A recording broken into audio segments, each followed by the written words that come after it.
요즘에 이런 얘기들도 많이 해요. 이제 연준이 돈 푸니까 좋다, 유동성 확대되니까 좋은 거 아니냐 하실 수 있는데, 반대되는 주장이 있습니다. 이거 함정이다, 돈 푸는 거에 속지 마라. 오히려 돈 푸는 정도가 아니라 돈을 쪼이는 돈 가뭄이 본격적으로 온다. 이게 무슨 말이냐 하실 수 있는데, 한번 정리해 볼게요. 여러분들 이 얘기 혹시 들어보셨나요? 지금 미국에서 은행이 파산이 어쨌든 일어났잖아요. 은행 파산이 이미 일어난 건데, 요거 누구 탓이냐, 지금 책임 공방이 엄청 난리거든요, 미국에서. 그러니까 우리나라로 치면 특정 사건이 일어났을 때 누구 탓이냐, 이런 책임자 찾잖아요. 트럼프 전 대통령이 이제 공격을 하는 겁니다. 막 선빵을 치는데 뭐라 그러면은, 야 이거 완전 바이든이 정책 미스가 나가지고 은행 파산한 거 아니냐, 지금 은행 살리는 거 누구 돈이냐, 사실상 국민 세금 아니냐, 그리고 이거 구제금융 아니냐, 그리고 지금 대형은행들 돈까지 다 살리는데 투입하는 거 보니까 이거 이미 대형은행들까지 영향 온 거 아니냐, 바이든이 돈을 풀고 그로 인한 인플레, 그걸 잡으려고 금리 인상하다 보니까 지금 결과적으로는 이 일이 일어났고, 와 이거 무서운 말을 하더라고요. 1929년 미국이 겪었던 그 대공황보다도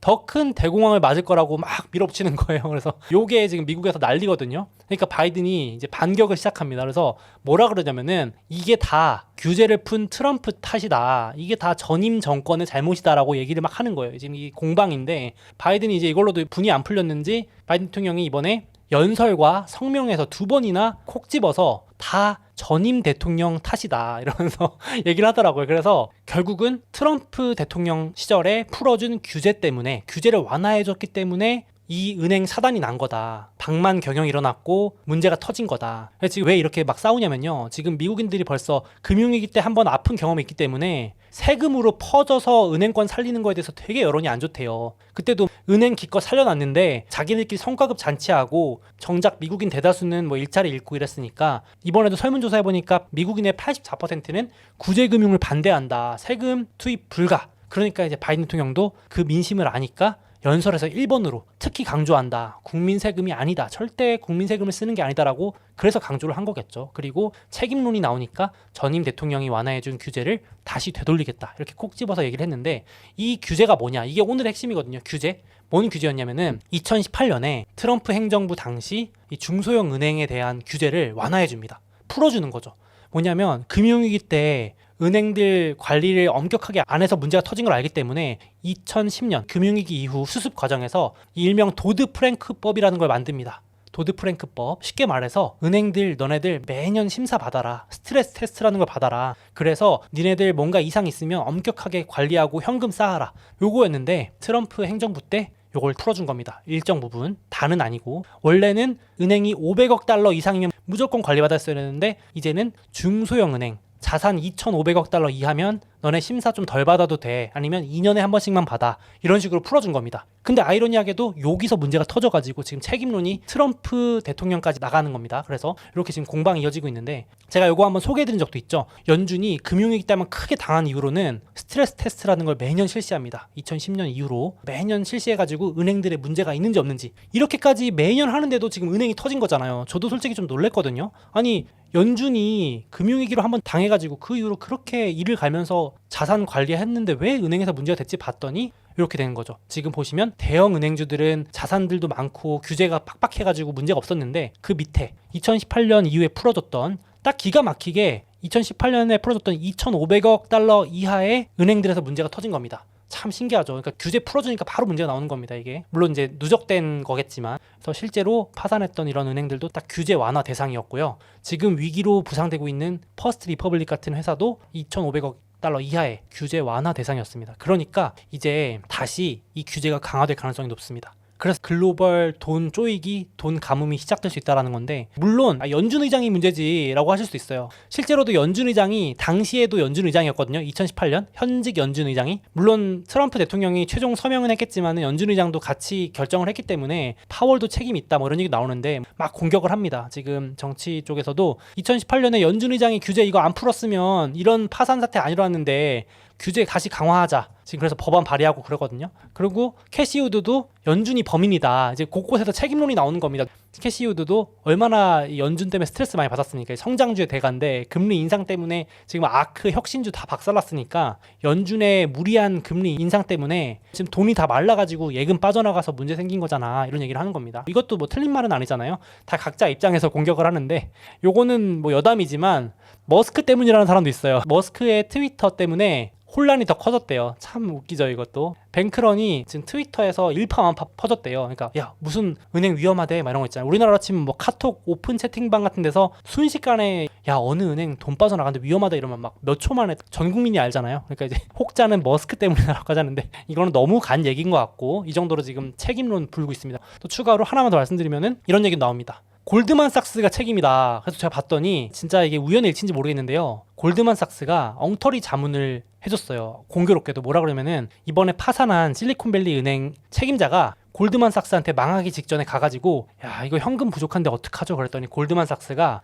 자문을 해준 거예요. 빨리 가지고 있는 채권 팔아라. 이것 때문에 지금 뱅크런 나와서 망했거든요. 실리콘밸리 은행이. 그래서 우리 어떡하죠 하니까 골드만삭스가 그제서야 그러면 아주 헐값에 내가 되사주겠소라고 하는 거죠. 그러니까 사실상 골드만삭스가 자문을 잘못해서 망했는데 그래놓고 자기들이 헐값에 은행을 줍줍하는. 그래서 지금 여기도 감사에 들어갔습니다. 골드만삭스의 책임이 있는 거 아니냐 이러면서 지금 이제 감사위원단들이 다 조사하는 거예요. 어디서부터 뭐가 잘못됐는지 마치 금융위기 뒷조사 하듯이. 그래서 이런 식으로 지금 법안만 강화되는 게 아니고 전방위적으로 각 은행들에 대한 규제, 감사 이런 것들이 강해집니다.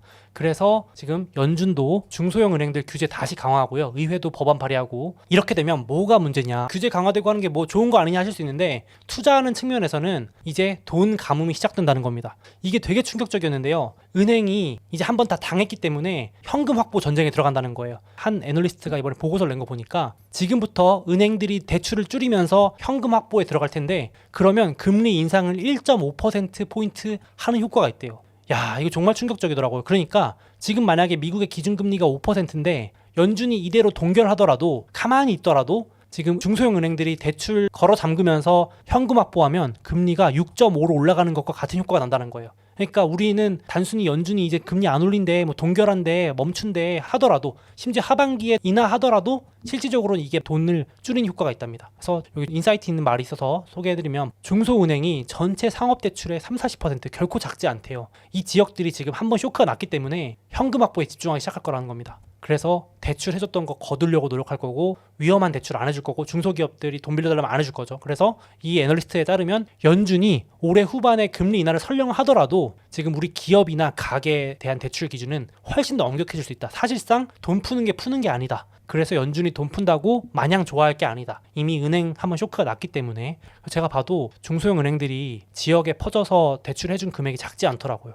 보니까 대형 은행들은 규제가 빡세져가지고 점점 이런 상업용 부동산 대출 이런 걸 줄였는데 그 빈자리를 이 중소형 은행들이 많이 가져갔더라고요. 우리나라로 치면 저축은행이나 뭐 인터넷 뱅킹 이런 데서 많이 대출을 끌어간 거죠. 근데 이제 그게 터질 수 있고 그쪽에서 이제 대출 안 해주면 돈줄이 막히니까 요것도 상당히 의미가 있지 않나. 그래서 하반기 좀 조심해야 되지 않나 싶은 부분이 있었어요. 거기다가 지금 설령 미국 정부가 구해주고 한다고 하더라도 이런 신용평가사 같은 데서 신용등급을 다 줄줄이 지금 하향하고 있거든요. 아니 신용등급 내리면 뭐 큰 문제 있나요? 하실 수 있는데 그렇지 않은 게 돈 구하기가 더 힘들어집니다. 저 같은 경우도 예를 들어서 은행에서 신용등급이 A등급이면 조금 더 빌릴 수 있는데 만약에 C등급, D등급으로 내려가면은 당장 1금융권에서 안 빌려주면 돈줄 막히는 거잖아요. 그것처럼 지금 미국 중소형 은행들 신용등급을 줄줄이 하향하고 하향 검토하고 있기 때문에 이러면 또 쉽지 않죠. 그래서 이런 대출 축소가 영향을 전방위적으로 미칠 수 있다. 그래서 그걸 나타낸 장표가 요겁니다. 뱅크 오브 아메리카가 이번에 공개한 자료 보시면 진한 남색 있죠. 요게 연준이 돈 빌려준 규모입니다. 이번에 연준이 돈 어마어마하게 빌려줬잖아요.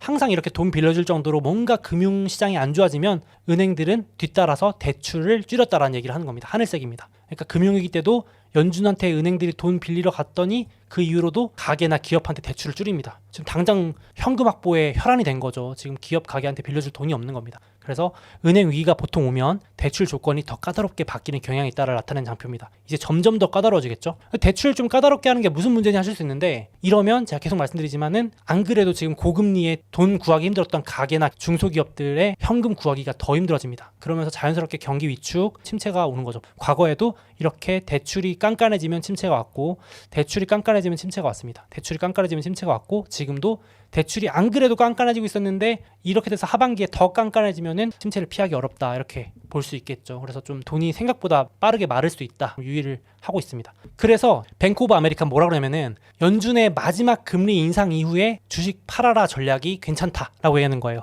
그러니까 마지막 금리 인상하고 첫 금리 인하하는 요 시점 사이가 주식을 팔 수 있는 절호의 기회라는 거죠. 그러니까 야, 이제 연준이 금리 인하하면 돈 푼다, 좋다, 주식 사야 될 때다 하실 수 있는데, 통계 내보면 첫 금리 인하할 때가 통계적으로 안 좋았다 그랬잖아요. 그러니까 뱅크 오브 아메리카도 이제 연준이 금리를 올릴 때는 오히려 경제가 좋다는 얘기고 증시도 나쁘지 않은데, 동결하고 인하한다는 건 뭔가 연준도 심상치 않다는 걸 느낀 거잖아요. 돈을 풀어야 될 정도로 심각한 거니까 보통 그랬던 시기는 마지막 금리 인상하고 나서 첫 금리 인하하고 난 사이의 시기는 3개월, 6개월 정도 좀 안 좋았다. 특히 인플레 시기에 보통은 증시가 좋은데 다른 시기는 좋았을지 몰라도 이 시기는 좀 그랬다. 그래서 첫 금리 인하, 저는 첫 금리 인하를 조심하자고 계속 말씀드리는데, 여기 뱅크 오브 아메리카는 마지막 금리 인상 이후에 파는 것도 나쁘지 않다, 이렇게 보고 있습니다. 그러니까 비슷한 얘기죠. 금리 인상기 말고 동결 인하, 요 부분이 위험하다 보시면 되겠습니다. 요 부분이. 그래서 하반기 갈수록 이제 동결 인하 관련 가능성이 높아지니까 요 부분도 참고하셔야 될 것 같습니다. 그래서 제가 계속 요거는 보여드릴 수밖에 없는 게, 항상 뭔가 터지면서 금리 인상 사이클이 정리되니까 저도 이제 계속 조심하자는 의미로 말씀드리는 겁니다. 너무 부정적으로 보자는 것보다는 금리를 올리다가 꼭 뭔가 터지면서 마무리가 되니까 첫 금리 인하 시점 유의하자, 요 정도 참고해 주시면 좋을 것 같습니다. 그래서 돌아오는 주 금리 인상, 동결, 향후 경로 점점 중요해질 것 같습니다. 단순히 3월 달에 올렸냐 동결했냐 보다도 그 이후에 인하를 언제 할 거냐, 어디까지 올릴 수 있냐, 요게 점점 더 막판 갈수록 중요해질 것 같습니다. 거기다가 한 가지만 더 추가로 말씀드리면, 지금 이제 은행이 대출을 축소하기 시작하면 본격적으로 실업자가 늘어날 가능성이 높대요. 아니 무슨 소리냐, 지금 실업률이 낮고 매주 발표하는 신규 실업수당 청구 건수 이런 것들 보면은 안정적인데 무슨 소리냐 하실 수 있는데, 이번 주 나온 보고서 보니까 여러분 요런 게 또 있더라고요. 혹시 미국 계신 분들 알고 계실지 모르겠는데, WARN법이라 그래서 대량 해고나 공장 폐쇄하기 60일 전에 근로자분들한테 통지해야 되는 워런법이라는 게 있는데, 그러니까 경고법이죠. 외우기도 쉬운데 요게 올라가기 시작했대요. 이번 주부터 본격적으로. 이게 이제 캘리포니아, 플로리다, 뉴욕, 오하이오, 텍사스 요쪽에 확 올라가고 있대요. 그러니까 이제 60일에서 90일 뒤부터 본격적으로 실업률이 올라갈 수 있다라는 얘기를 요 보고서에 내더라고, 이번 주에. 그래서 요것도 이제 침체가 점점 확률이 높아지고 있는 거죠. 이제 은행들이 대출 줄이는 여파가 나오기 시작했다라고 이 보고서에서 말을 하고 있습니다. 그래서 과거에도 은행이 대출을 축소하고 나면 현금 줄어들고 해고가 급증했었다, 요걸 나타낸 장표입니다. 그래서 이게 지금 단순히 뭐 SVB 은행 파산 끝났고 이제 미국 연준이나 정부나 버핏이 은행주 살려준대요, 별거 아니네요 하실 수도 있지만, 그 이후에 이제 여파들이 조금씩 나올 수 있다, 요 부분을 좀 봐주시면 좋을 것 같아요. 이해하기 더 쉽게 지금 한국도 마찬가지 상황입니다. 한국도 금감원에서 급하게 보고서를 냈습니다. 지금 금융당국이 저축은행들 소집했어요. 왜냐하면 이제 하반기에 돈줄이 마를 수 있는 상황이 올 수 있다는 거를 대비하는 거죠. 그래서 지금 똑같은 일이 전 세계에 일어나고 있습니다. 말 그대로 곡간 채우기 시작인데, 돈을 풀는 게 아니고 은행한테 현금 모으라고 하는 겁니다. 금융당국이 저축은행 소집해서 너네 돈 가지고 있어? 현금 확실히 가지고 있는 거 맞아? 만약에 하반기에 충격 오면은 대비할 수 있어? 이렇게 물어보는 겁니다. 그래서 이제 방안까지 내놨는데, 잠깐 읽어드리면 이게 지금 결국 미국이나 전 세계 똑같다고 보시면 될 것 같은데, 한국 금감원에서 진단을 스스로 한 겁니다. 지금 주요국과 비교해도 한국의 현금 비율이 미흡하다, 나중에 자본 비율, 현금이 부족해질 수도 있다. 물론 지금 아주 정말 심각하진 않습니다만 낮은 편인 게 맞고요. 그리고 연체율이 최근 들어서 상승하고 있는 것도 맞고, 실제로 코로나 때 보조금이나 지원금으로 뿌린 것 때문에 연체율이 낮아 보이는 거지, 실제 연체율은 훨씬 더 심각할 거로 예상한다고 금감원이 낸 보고서에 써 있습니다. 그러니까 착시 효과라고 말을 하는 거죠. 실제 알맹이는 결코 건전하지 않다라는 경고를 하고 있는 부분이고, 그리고 이미 해외 주요 국가도 위기 대비해서, 이 어려운 말로 경기 대응 완충 자본 이렇게 써있지만 말 그대로 현금 쌓기입니다. 현금 쌓기. 영국도 2023년 7월 올해 하반기부터죠. 은행들한테 너네 현금 2%씩 더 쌓아, 너네 지금 가지고 있는 돈이 10이면 2씩 더 쌓으라고 규제를 하는 겁니다. 그리고 호주도 1%씩 늘려. 스웨덴도 6월부터 2%씩 늘려 이렇게 하는 겁니다. 그래서 한국도 이제 뒤따라서 은행들한테 모아놓고 너네 현금 더 쌓아놔 이렇게 하겠죠. 왜냐면 정말 현금 없어서 뱅크런 나면 큰일 나니까 이런 사례가 나오고 있는 거고, 그리고 한국은 저도 이건 몰랐는데 앞서 제가 말씀드린 미국, 유럽은 매년 스트레스 테스트라는 걸 하거든요. 심사를 하는 거죠. 은행들이 잘 운영을 하고 있는지를 매년 했는데 한국은 그동안 이게 법적 근거가 없어서 안 했대요. 그러니까 안 했다고 하기보다는 뭔가 미흡해도 돈 쌓으라고 할 수 있는 근거가 없었대요. 직접적으로 땡땡은행 너네 돈 더 쌓으라고 말할 수 있는 근거가 없었다네요. 요 자료에 따르면. 근데 이제 본격적으로 미국, 유럽처럼 미국은 딱 검사해가지고 만약에 현금 부족하면 무조건 의무하거든요. 너네 무조건 현금 9%더 쌓아. 유럽도 작년에만 해도 100개 은행한테 너네 지금 부실하네 4%씩 현금 더 쌓아 이랬는데 한국은 그동안 그걸 할 근거가 없었대요. 법적으로. 이제 한다는 겁니다. 그러니까 이거 자체가 은행은 어떻게 보면 현금 막 쌓으면서 위기 대비하는데 정작 대출이 줄어드는 가게나 기업들은 은행이 돈을 안 빌려주네, 생각보다 시중에 돈이 안 도네 이렇게 느낄 수도 있다는 겁니다. 결론은 한국도 하반기 상반기 중 규정 개정하고 사실상 현금 쌓기 들어간다는 거니까 시중에 돈은 아이러니하게도 줄어들 수 있는 돈 가뭄에 유의를 하셔야 될 필요가 있겠습니다. 이게 한국만의 일이 아니라 전 세계가 똑같이 다 간다고 보시면 되겠어요. 그래서 글로벌 돈 가뭄이라고까지 불립니다. 그래서 앞서 말씀드린 것처럼 지금 은행 위기 한번 왔기 때문에 여기서 그냥 단순히 끝나고 말고가 아니고 지금 사람들 심리 마음속에 뭔가 균열이 생겼기 때문에 돈줄이 쪼여들 수 있다. 이 정도 참고하시면 되겠습니다.